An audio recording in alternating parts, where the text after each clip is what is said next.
Salut les addicts, j'espère que vous allez bien et que vous êtes en pleine forme pour ce WOD du 31 janvier 2021. Alors au programme aujourd'hui, vous allez avoir des intervalles, vous allez avoir 7 intervalles, 7 tours de 4 minutes. Et dans ces 4 minutes, vous devez caser du run ou des tuck jump, 400 mètres de run ou 40 tuck jump. Vous devez caser 20 kettlebell swing et vous devez caser 10 burpee pull-up.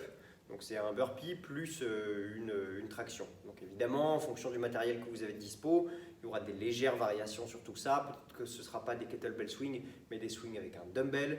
Peut-être que ce ne sera pas des burpee pull-up, mais un burpee plus un tirage sur votre balai calé entre deux chaises. Mais peu importe, quoi qu'il arrive, vous devez caser tout ça en 4 minutes. Alors pas vraiment en 4 minutes, puisque normalement, il faut toujours entre 45 secondes et 1 minute de récupération à la fin de chaque tour. Donc normalement 3 minutes 15 maximum de travail pour pouvoir avoir le temps de récupérer avant le tour d'après et de pouvoir repartir avec la même intensité. Intensité élevée à chaque fois durant ces 4 minutes, ça passe très vite et normalement vous avez pile poil le nombre de répétitions qui vous permet de tenir unbroken ou presque. Vous devriez avoir besoin de breaker que sur les kettlebell swing si vraiment il y en a besoin et un break maximum normalement. Alors pour l'échauffement, on va faire 30 secondes de travail pour chacun des exercices que je vais vous montrer. Vous n'êtes pas obligé de tous les faire, ou alors vous pouvez même en rajouter si vous trouvez qu'il n'y en a pas assez. L'idée, c'est de travailler un tout petit peu sur l'impact, de bien préparer vos chevilles, vos mollets, vos pieds, puisque pour ceux qui vont courir, vous allez en avoir besoin. Pour ceux qui vont faire des tuck jump, vous allez en avoir encore plus besoin. Et on va commencer par des montées de genoux, juste pour préparer un petit peu les hanches. Donc vous montez un genou, vous ouvrez vers l'extérieur, vous revenez et vous faites ça des deux côtés. L'idée, c'est de garder les hanches de face, de monter le genou et d'ouvrir la hanche à chaque fois et on ouvre d'un côté et de l'autre. Vous le faites dans un sens pendant 30 secondes et ensuite vous changez. Vous commencez par l'extérieur et vous ramenez le genou vers l'intérieur. Et vous voyez que je ne fais pas pivoter mon buste à chaque fois que j'ouvre. Je garde mes hanches de face, j'ouvre et je ramène. Donc 30 secondes comme ça. Ensuite, on va faire des frog hops. Donc vous venez poser vos mains au sol. Vous jetez les pieds vers l'arrière comme si vous alliez faire un burpee, mais vous ne vous allongez pas. Vous ramenez les pieds et vous vous redressez. 1, 2, 3 et 4. Comme ça non-stop pendant 30 secondes. Ensuite, le Active Samson que vous connaissez par cœur. Longue fente vers l'arrière. Je pose mon genou au sol. Je peux relâcher ou pas mon pied vers l'arrière. Par contre, j'essaie de garder mon genou avant au-dessus de ma cheville.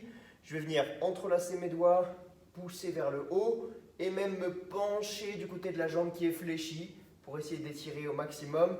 Évidemment, un petit peu au niveau de la cuisse, mais surtout au niveau des hanches et au niveau du flanc là. Okay, donc je reste quelques secondes d'un côté et ensuite je fais la même chose de l'autre.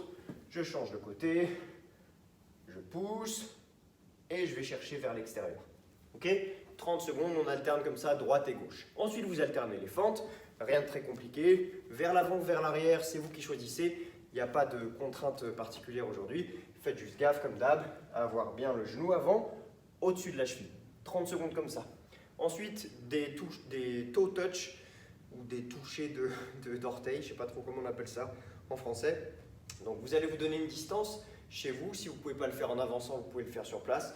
Mais vous allez faire un petit pas en avant et essayer de venir toucher vos orteils avec vos mains. Okay, un petit pas en avant, j'essaie de toucher, un petit pas en avant, j'essaie de toucher. Et si je ne peux pas avancer, eh ben, je peux rester sur place et ça reste le même exercice. Okay, ne forcez pas trop avec les jambes tendues. Si vous sentez que ça tire trop sur l'arrière, vous avez le droit de fléchir un petit peu plus vos genoux. Mais essayez vraiment d'aller chercher quand même un travail sur la chaîne postérieure. Okay, 30 secondes. Ensuite, vous allez commencer à sautiller sur place. Donc on va d'abord sauter avec un saut normal, comme si vous faisiez du saut à la corde. Okay, d'un pied à l'autre, comme ça pendant 30 secondes. Ensuite, les talons aux fesses pendant 30 secondes. Et on termine 30 secondes de montée de genoux. Okay, essayez de bien respirer, essayez de bien prendre le rythme et n'y allez pas à pleine balle. C'est encore une fois un échauffement, donc prenez votre temps pour le faire. Ensuite, on va essayer de faire des sauts avec les jambes tendues. Donc vous allez garder vos pieds collés, joints, et vous allez sauter jambes tendues. Okay, comme si vous faisiez des double under, on essaie de garder les pieds compacts, d'être bien compact et bien tendu au niveau des jambes, et vous sautez comme ça durant 30 secondes. Ensuite, des fentes latérales ou des Cossack squats. Donc vous prenez suffisamment large entre vos pieds et vous allez squatter d'un côté, boum, remonter au milieu et squatter de l'autre. Okay, le côté où je squatte, je le garde toujours à plat, je garde toujours mon genou vers l'extérieur. L'autre côté, je peux ouvrir la hanche si je veux ou conserver le pied au sol. Il n'y a pas d'obligation. Faites avec ce que vous pouvez au niveau de votre mobilité. Et on va terminer par des jumping jacks. Donc je reviens dans ma position de départ. Mes mains sont le long du corps, mes pieds sont joints. Boum. Ok, à chaque fois que j'ouvre et que j'écarte les jambes, je ramène mes bras au-dessus de ma tête et je reviens dans ma position compacte entre chaque rep. Ok, comme ça pendant 30 secondes. Et les mouvements du WOD, justement, c'est quoi? C'est 400 mètres de run, on se l'est dit, donc ça, je ne vais pas vous le remontrer, mais vous savez comment courir, je pense, ou vous irez courir à l'extérieur si vous avez la possibilité de le faire, pardon. Essayez de prendre ça en priorité. Si vous ne pouvez pas, vous faites des tuck jump. Donc le tuck jump, c'est simple, c'est un saut sur place, mais je vais venir fixer mes coudes contre moi. L'angle du coude est à 90 degrés à peu près. Mes mains sont donc au niveau de mes hanches. Et à chaque fois que je vais sauter, mon genou va venir taper dans mes mains. Okay, donc c'est un mouvement continu en théorie. Évidemment, vous n'êtes pas obligé de rebondir à chaque fois. Si c'est un petit peu chaud pour vous, faites une rep, vous redescendez, une rep, vous redescendez. Et si vous êtes capable d'enchaîner, hop, on rebondit et on vient taper les genoux aux mains. Pour le deuxième mouvement, les kettlebell swing. Le kettlebell est légèrement devant vous.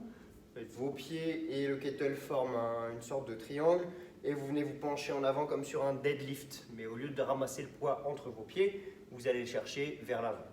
Vous allez, en maintenant votre dos le plus droit possible et en maintenant la tension sur l'arrière des cuisses, vous allez ramener le kettlebell vers vous et vous redresser pour l'amener soit au niveau du regard, le Russian swing, soit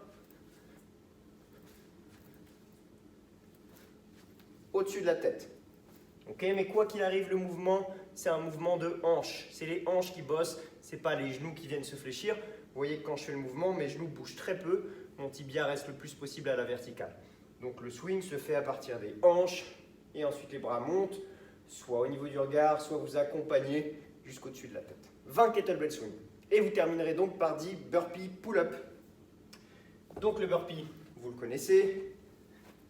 Je m'allonge, je me redresse et si j'ai la chance d'avoir une barre de traction, alors là elle est un petit peu hors champ mais vous allez deviner à quoi ça ressemble, je peux faire mon burpee et une fois que je remonte, je saute, je m'agrippe à ma barre de traction et je fais ma traction. Okay, donc si je vous tourne le dos, ça donne ça.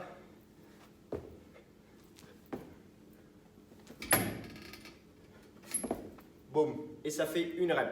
Évidemment, si vous avez l'option avec le balai entre deux chaises, vous faites un burpee normal, vous vous placez sous votre barre, vous faites votre tirage ou vous faites d'abord 10 burpees et ensuite 10 pull-ups.